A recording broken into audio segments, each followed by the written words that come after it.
Alright guys, so today's the 10th, so I want to say day 8 primary fermentation. So video, you can see obviously the other day I removed the blow off tube, so it's just back with traditional airlock.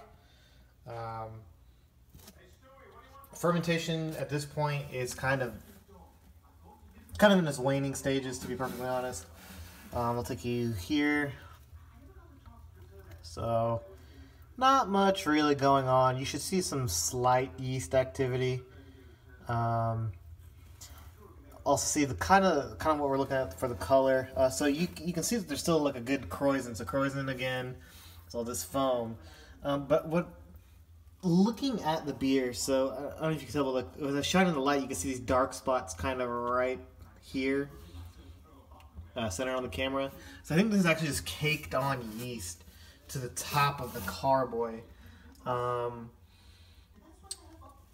And the way I'm determining that, so I'm going to flip you guys upside down. Alright, so this is the bottom of the fermenter. There's about an inch or so of just cake, yeast cake. And if you look in there, you'll see any sort of fermentation activity that may or may not be happening. Again, it's really, really low.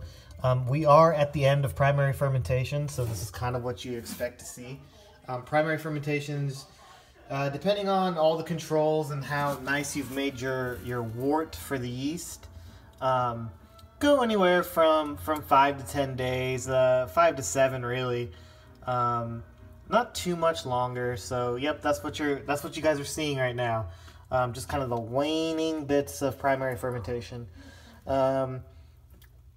I'll explain in the post kind of what I hope to see, and some plans that I have for how I'm going to try to impart some more grapefruit flavor.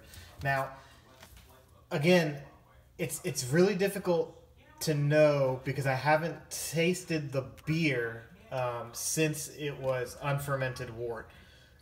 And when you taste the unfermented wort, you're not going to get as much of the possible flavors. You're really, in my opinion and in my experience, you're just going to get the bittering levels from the bittering hops.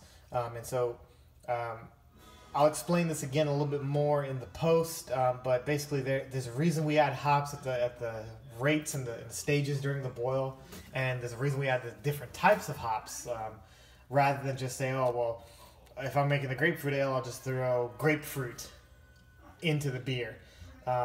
It isn't always quite as simple as that, and that's because fermentation is just a funny thing. So look forward to the post. Hope this video just kind of showed kind of what the beer's at. And yeah, so we'll see you again in another 2 days.